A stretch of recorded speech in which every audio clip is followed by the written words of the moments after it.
Ron, welcome aboard to the show. Thank you so much for joining us today. Hey, thank you for having me. Sounds like a great show. I've listened to a lot of episodes. You have a lot of great guests. Hey, I appreciate that. Did you by chance listen to the guy who implanted a chip under his skin and you can hack your phone by holding it and has like a magnet in his finger? Yeah, it's like the Uro ring, right? Yeah, that's really cool. Yeah, the crazy, crazy stuff. Well, welcome aboard to the show. We were talking a second ago about Claude Code and token burn. What is the good and the bad, Anagi? Tell us what you're doing and kind of what's been your experience here. Well, first I want to, thank you so much for having me on the podcast. And for those that don't know, I've been writing about and doing AI for decades. I know it sounds crazy, but since 1995, went to MIT. My undergrad advisory was Rodney Brooks, started iRobot and all that good stuff. And, that's when AI wasn't cool. There was a period of time when AI was like not the hot thing, and about a decade ago, started up an AI research advisory firm called Cognilytica, which was acquired by PMI a few years ago, and that's when we started the AI Today podcast, which was one of the top 2 or 3 podcasts, and that was part of the acquisition. And I just can't stop playing, just like most people, I can't stop playing with AI. The biggest thing that's changed, of course, was generative AI. Kind of came out of the woodwork, and now everybody's doing it. And I think it's addictive in many ways that you can, type in a couple of prompts, start your favorite coding tool. Next thing you know, you got something, whether it's code, whether it's art, whether it's images, whether it's music. I do all of that. But now I think we're getting we're getting addicted, right? And the supplier is starting to realize that there's not enough supply to go around and the prices are going up. And what you get for every token is getting down. And I write about that also for Forbes. So I'm a Forbes article writer, contributor. I've been writing on AI. I do about 10 articles a month. And that was actually one of my topics recently. It's like, does it seem like you're getting less per token? And the answer is yes, you actually are getting less per token. So something technical, but there is something there to it. So, they're trying to get us addicted, right?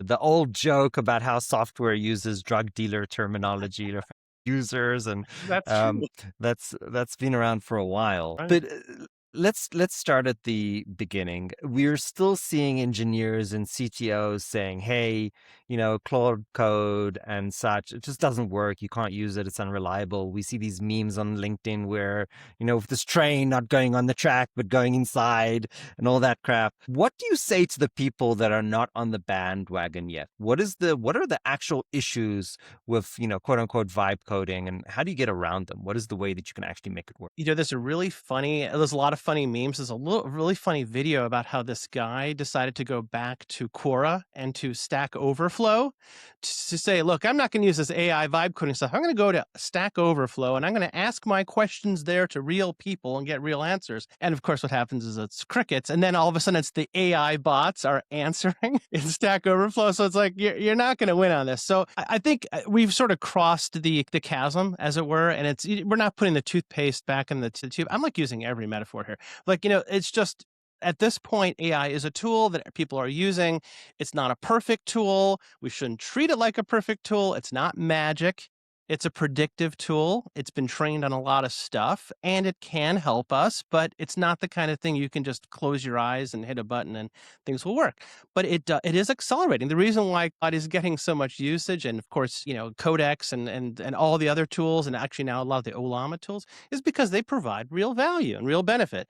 I think sort of this happens all the time with AI. I've been seeing it since the 1990s that people like want to put all the sci-fi stuff on it, and they see a lot of movies and they think, oh, AI can, run itself and take over the world. And then they just give all the responsibility to the AI. They give none to themselves. And they're like, well, it doesn't work. And then they sort of try to take it back. But it's just a tool, and used properly, you can get great results. Used improperly, hey, I've got a miter saw in my, garage here. I could probably use it the right way, and I could probably use it the wrong way and end up with less fingers. But I'm not going to do that. So I don't know if that answered your question, No, but I yeah. think that's a very fair approach. What have you heard from your guests and from your own experience? What is the difference between using it the right way and the wrong way? What are the things that you would say, no, don't do this?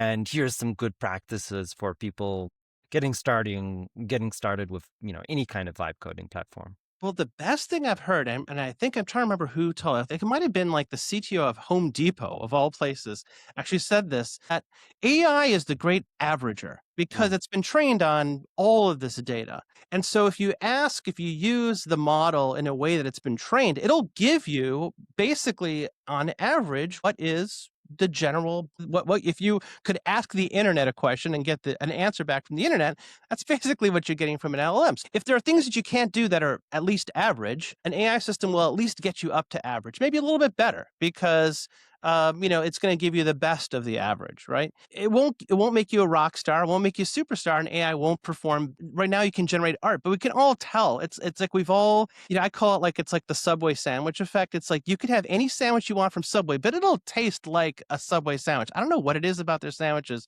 but they taste like Subway sandwiches. And it's the same thing with like AI generated stuff. You can smell AI generated, whether it's text or images. Now, interesting thing about code is that we haven't trained ourselves to recognize AI generated code as much, but it's going to look like that. Now, a great artist will, of course, outperform even the best model because the models are not trained for outliers. They're trained for generalities, which is what they do, generalization. So I would say for people who are trying to say like, look, I'm not a great marketer, I'm not a great salesperson, or I'm not a great coder, AI will get you to that set level of, well, at least I can make you an average or a slightly better than average salesperson, marketer, coder, whatever. I won't make you exceptional. And if you treat it that way, that's great. The mistakes that people make is when they look for exceptionality in the system, and also when they take when they take the human out of the loop. That's when they get into trouble. The other thing that I'm starting to see more and more of now, especially that as tokens are getting more expensive, people are realizing that they're asking for repeatability. I asked this prompt to do it.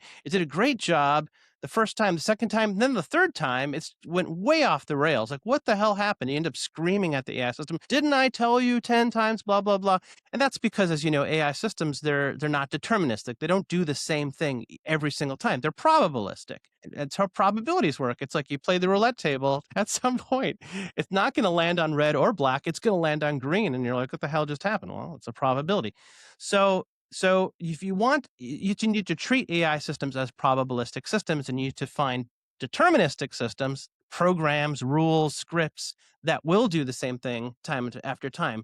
And if you're getting smarter now, what you're realizing is use AI to help build the deterministic system and then use the deterministic system over and over again. Like have the AI system write a script to do something and then run that script over and over. And if you want the AI system to operate, just have it change the script rather than having the AI system do this same thing over and over. Long-winded, but hopefully that helps. I think that's very fair, and I think a key element of this, and we'll get a little less geeky in a second, is that you need to build in these feedback loops that verify that what it's supposed to do, it's actually doing. So if you create your test cases first, and then your code needs to be built against test cases, and you have to build it again and again until the code actually passes the test cases, that's a feedback loop that will just make it work, right? But I want to step away from this kind of geeky area of coding and go into, and I'm a big fan of Claude, and so Mhm. but there's other solutions from other companies that do similar stuff. But Claude has a thing called Claude Cowork. Now, to me, this is Claude code, but for the regular Joe. And what I've seen people do with this, and myself, it will actually drive your browser. And just an experiment that I showed a CEO of this company, I was like, hey, look, this is what you can do. It basically grabbed off a website the attendees for a conference, then went to LinkedIn 300, 500 times and found the LinkedIn for each and every one. Then it went to the LinkedIn, and basically, he described a bunch of 10 criterias to be like, what is his sales criteria? Like, who does he actually sell into? And of course, because it was this conference and it was more relevant, but even in the people at the conference wasn't exactly. So then it said, is it a fit or not?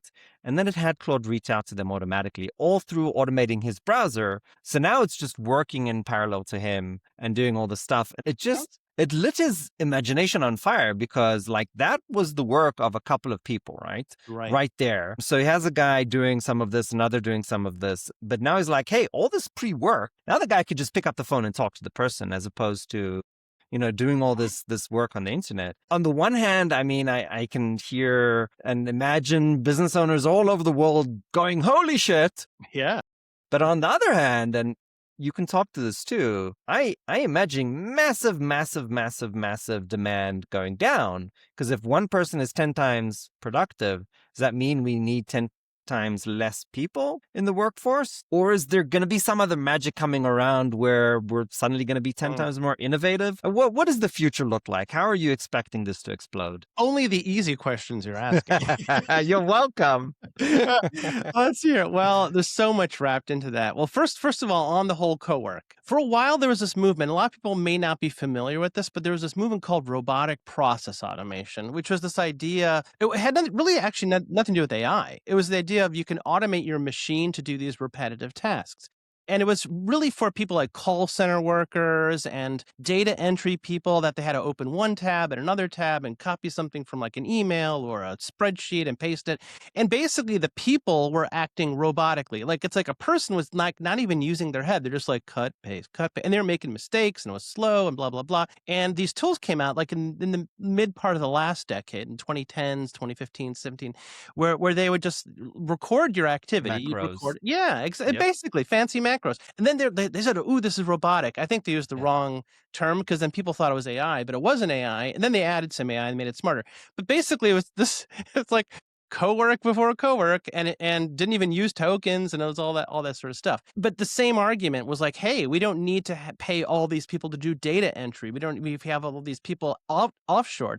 And it did make a major dent in the what was called the business process outsourcing industry, Yeah. which is, you can imagine, India and the Philippines and Vietnam and all these places where low cost of labor. Like, why would you pay somebody in a high place to just type stuff in? So it did make actually a pretty big dent. Now what we're seeing here is the democratization of this. Now everybody has the Yes. power of RPA, and it actually will make a huge impact on the workforce. So the argument has always been like, well, this has been the case with technology all the time. In the 1950s and 60s, if you went to an office, you'd see a room full of secretaries with typewriters and filing cabinets, and that was all replaced with Microsoft Office. Basically, you didn't need any of that. Please send a memo. All of that was replaced. Did we have mass unemployment? We didn't, because new needs came about. The problem that a lot of people are talking about, economists mostly, is that AI is so broad reaching. It's not just one industry and one impact and one technology. It's all the industries all at once and all these things, that there may not be enough workforce capacity to take all that. And there are, political candidates out there who are arguing for things like now universal basic income, because they're like, we need to offset. It's actually interesting. Even Elon is talking about it, Elon Musk. But we won't get into that. The whole point is that this is actually macro factor, and I think nobody really knows, to be totally honest, Yeah. what the long term effects are. You talked about one element of the problem where it's happening everywhere all at once, right? But the other element of this is we look at the microwave, from it being the size of a room and being military usage to every house in America and in the world, it took 20 years. AI has done that in basically 2 years. If you compare to the internet, right? The early days, DARPA project turned into internet, that took 10 years. This is happening on a timescale we've never seen before. And I think that's one of the scary things. So, the real answer is we don't know. Let me ask you this. You have kids, let me assume. I do. Um, One is getting into SAT time. Actually, it's coming up right now. what do you reckon? So SATs, that means university Yes, potentially is around the he's starting corner. to get exactly thinking Yeah. of, which is interesting place to be. It's like, what are they going to go to college for? Right. Right? I mean, so I was Yeah. talking to this lady. She works at a university, wanted me to come be a kind of on their board of advisors. Never mind. She was like, "Oh yeah, I'm sending my son to learn computer science." My response was, "No, don't do that. That's the Yeah. last thing he wants to study." But your son, is that correct? Yeah. Is soon going to university. What are you advising him? What should he study? Well, he's still kind of in the sophomore junior.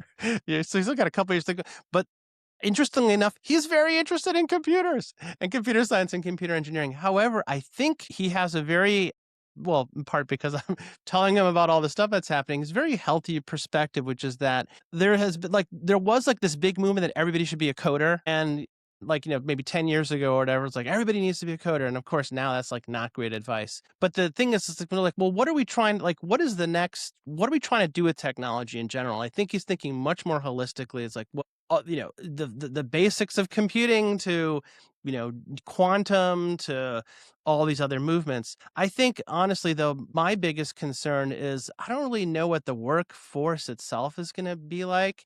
And so I've been trying to provide advice like, look, treat college as like like an ends in and of itself. Like go to learn something. Don't just go as a means to an end. Like I'm going so I can get a job where, because I'm like, I couldn't even tell you. It's like, 10 years ago, people were like, go get a coding degree so you could work at Google, Microsoft, whatever. But Right. they're all laying everybody off. So now that's terrible advice. That's right. I mean, So the horrifying thing is that we truly don't know. I mean, the only advice I can think to give my son is either be a physician or a plumber, because in the cascading effect yeah. of AI, those are probably the last two things to go. Yeah, NVIDIA is like tell everybody to get into HVAC and be electricians because that's what they need.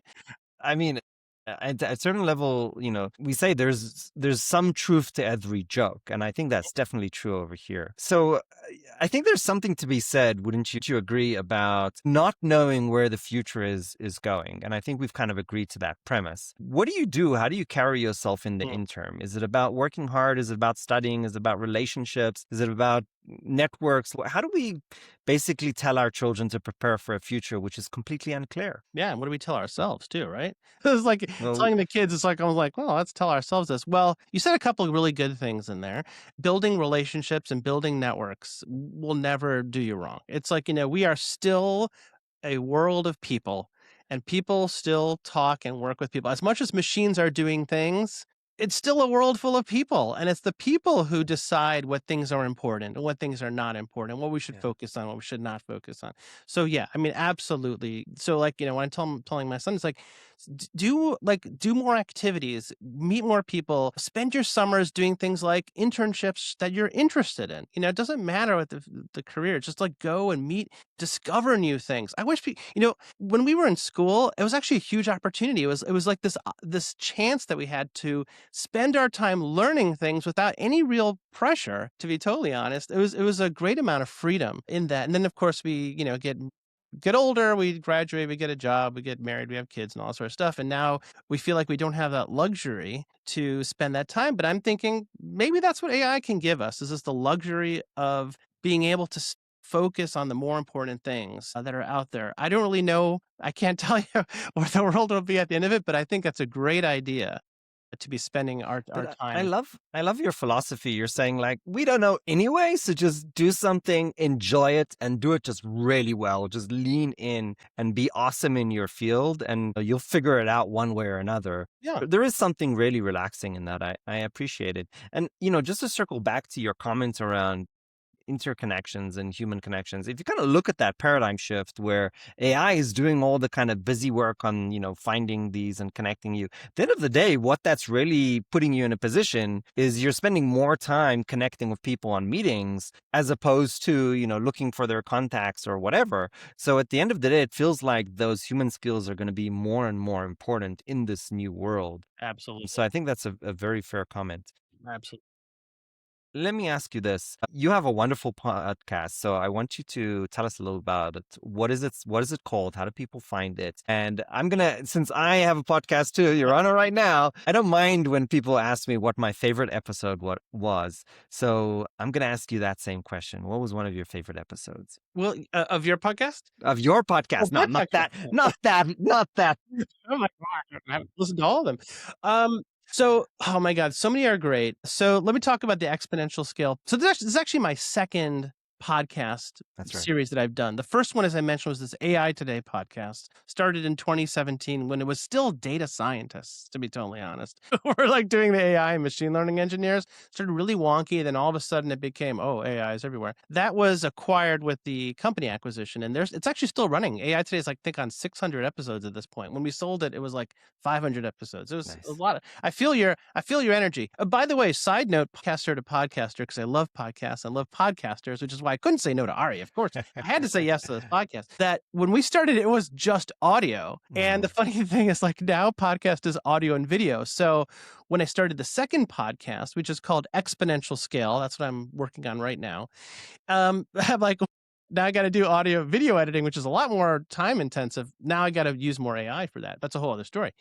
But the Exponential Scale podcast is focused on the idea that people can now scale themselves and their organizations to a much greater degree without having to rely on raising a lot of money and hiring a lot of people. So it's basically this response to sort of what entrepreneurship has traditionally been, and especially in the last 20, 30 years, unicorn dreams, raising a lot of money, hiring big teams.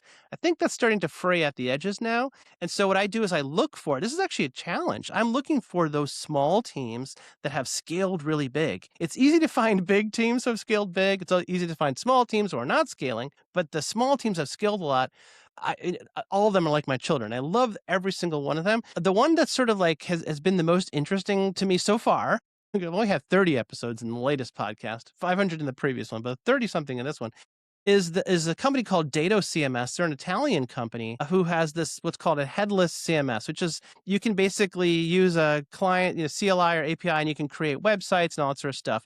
Interestingly enough, not AI. It's just scripting stuff, and it's just 13 people. They're doing $6.5 million in revenue, which is fantastic. Over $500,000 per engineer per person, and they have the most chill perspective on work because there's no pressure. So they're like 30, 35 hours a week is what you should be working. And if you have to work more than that, then they're like, something is probably not right.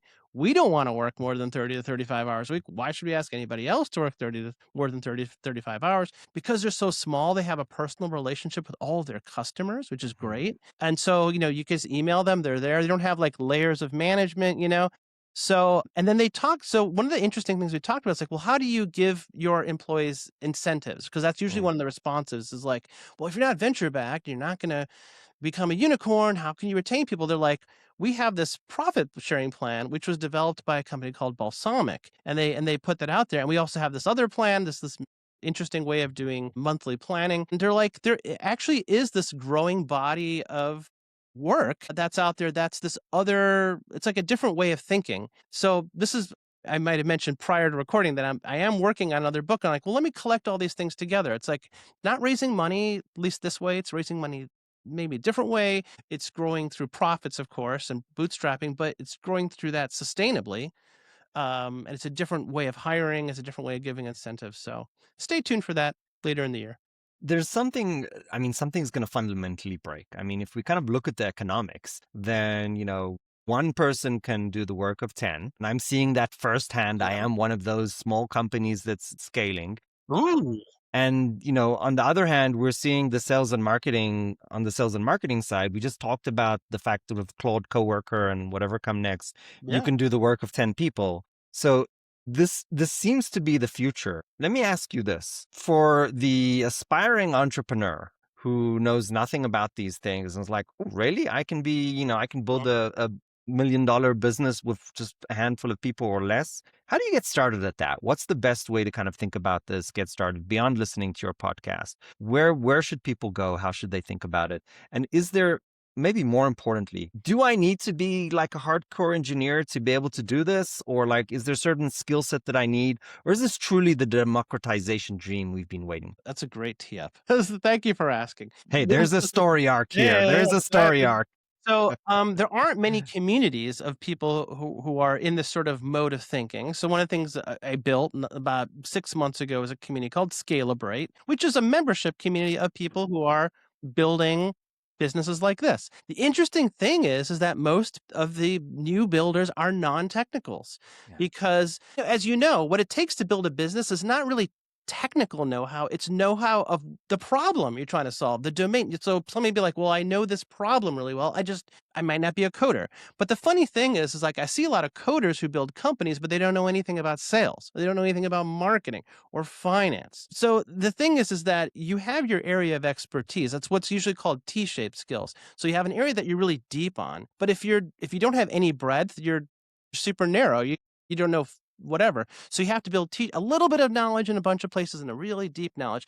But the interesting thing is, if you collect people together, then all of a sudden you have some good breadth. Now, the old way to do it is you got to hire a salesperson, hire a marketing person, hire a finance person, but you don't have to do that anymore. As I mentioned, AI can at least give you the basic level of competence. And then I can actually go out and find other people in my network. Say, hey, you're a marketing person. Let me just contract you because you have a T-shaped skill. You're great at marketing. You're just not good at other stuff. And so the grand vision I have, this is a bit of a dream, is that I do think that if we can all get together and we can all build our little multi-million dollar business. First of all, there's nothing wrong with a multi-million dollar business. Yep. We build our multi-million and we join together and we each support each other. And like there's a hub, it's like an alliance. I think we can do much more together as a group than any of us could try to be like, well, I want to be the one unicorn and take over the whole industry. It's like, first of all, it's not good for me, but it's also not good for you either. Yeah. Being a unicorn ain't so hot.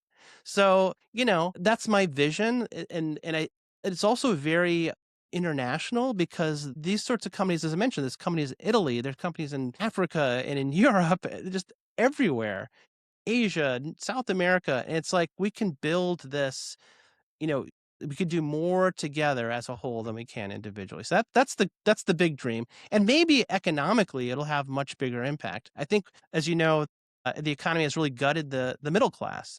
And I think if we can give people more empowerment to build not just financially viable things, but sustainable things, then maybe we could shift. The weight has gone like this, right? Billionaires and trillionaires, and so we can So kind of so squeeze that a little bit. Yeah. I'll push back just a little bit of that, and I'll say that if you look at, 500 years of history, every single class is better off than they were if you look 100 years back and 100 years back. So, I don't entirely agree with this idea of the bigger gap between the rich and the poor, because every single class is better off. That's easy to prove and show Yeah, I economically. mean, yeah, the general level has gone up. The problem is that the weight has been pushed quite a bit. Like, there's been a lot of new wealth creation in the last, say, 20 years. It just hasn't, it's been overly emphasized into a And small group. here's my it's true what you're saying, but here's my point. Every class has been doing better. And if we look at those points in which each class has done better, like jump to that next level, it has never been, unfortunately, some kind of advocacy or nonprofit doing it. It's always been the introduction of some technology. So when we go back and we look at the printing press or the mobile type, we look at the internet, and AI, in my opinion, is that next innovation that is going to redistribute wealth in this incredible, amazing way. So I'm more on the optimism side when we come and talk about the wealth gap. I think it's getting better, and I think this is the next big opportunity for it to get better. I actually completely agree with you. What I'm saying is that there can also be a movement component to it. That it shouldn't just like happen on its own. That maybe there's ways of. I'm totally with you. AI is a democratizer, if you will. Perfect. So let me tell you this story. This was just yesterday. I do some pro bono work. I was talking with a firefighter, and I've been working with him for a couple months. I started off by just showing him and teaching him over a couple sessions, Lovable. And this is a few months later now, yesterday.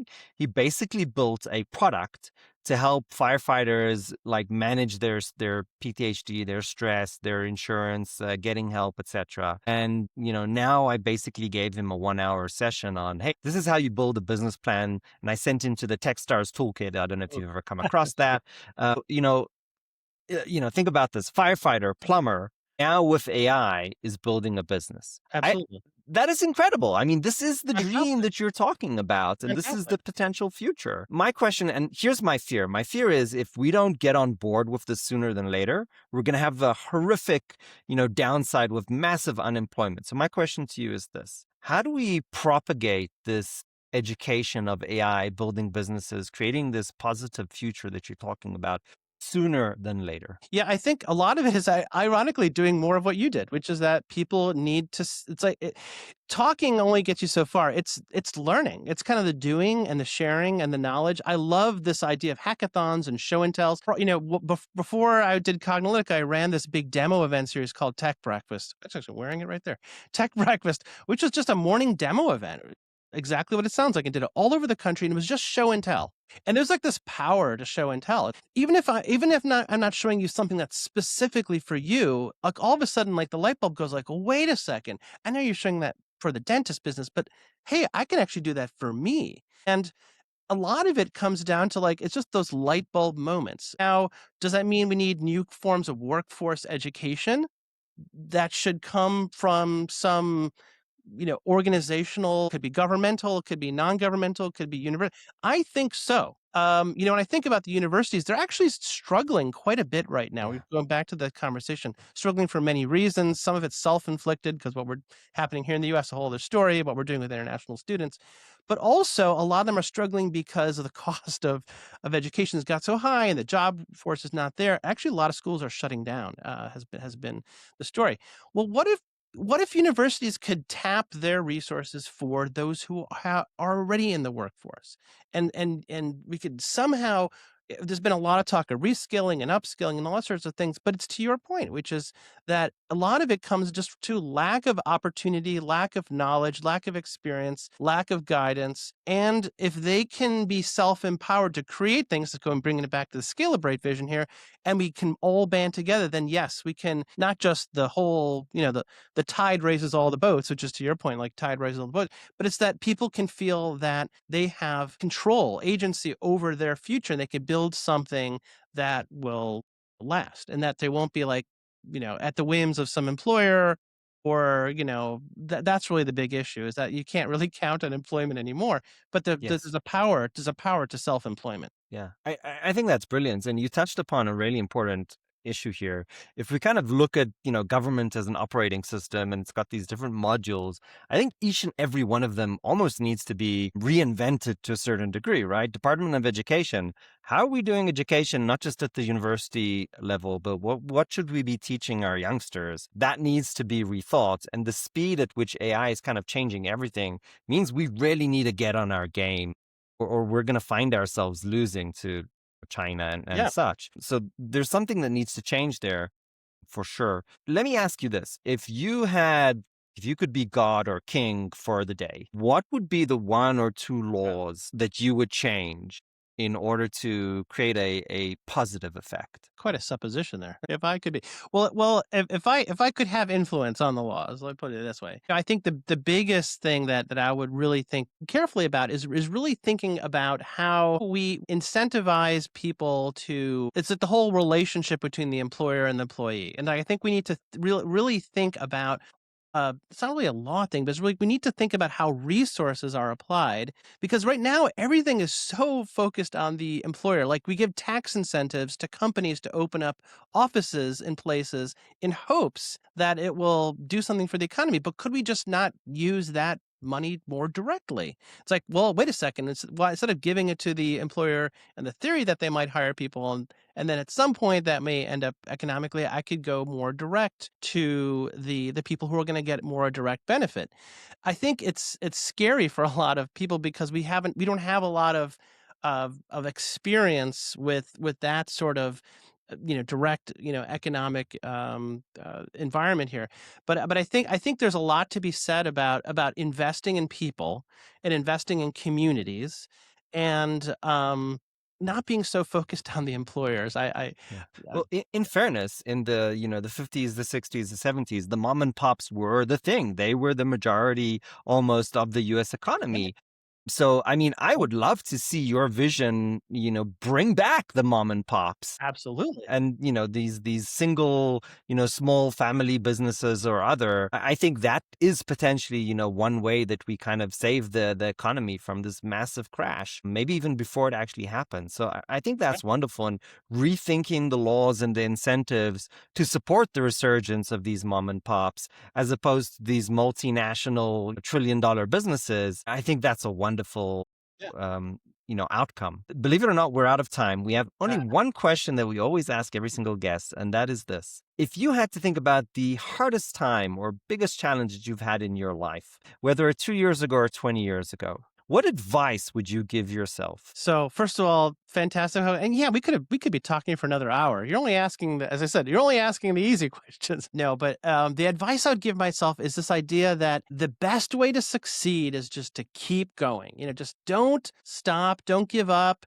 It's of course you hear the thing about grit and you hear the thing about having patience and having all that sort of stuff. It's easy to get sort of lost in the moment, sort of think in the short term, but like nothing of consequence, like, happens easily. Everything, that matters takes time. And I think, the advice I give to myself is like, just if you believe in something, then stick with it. Keep believing in it. Don't lose the spark and just focus on and everything. Things will it's just strange. Things just do come together at some point. If you're doing things the right way and you're not chasing the short-term vision, you will get to the end destination. So I have a long-term vision now. So I'm definitely going to stick with it. It's like it's not going to take 1 year or even 2 years. It may take 10 years, but I do think this is the moment, and I'm really all in on it. I appreciate it. There's something about this concept of it. It took me 10 years of failure to become an overnight success. I think a lot of people forget that that's really what it looks like. And you don't know you're a success until suddenly other people see it. Ron, thank you so much for joining the show. This has been an absolute delight. I Yeah. appreciate you. Thank you, Ari, for having. And I'm going to look forward to possibly having you on the show. Would love to hear you about your Happy, scaling hap, success. happy to do it. Thank you, Ron. Thank you.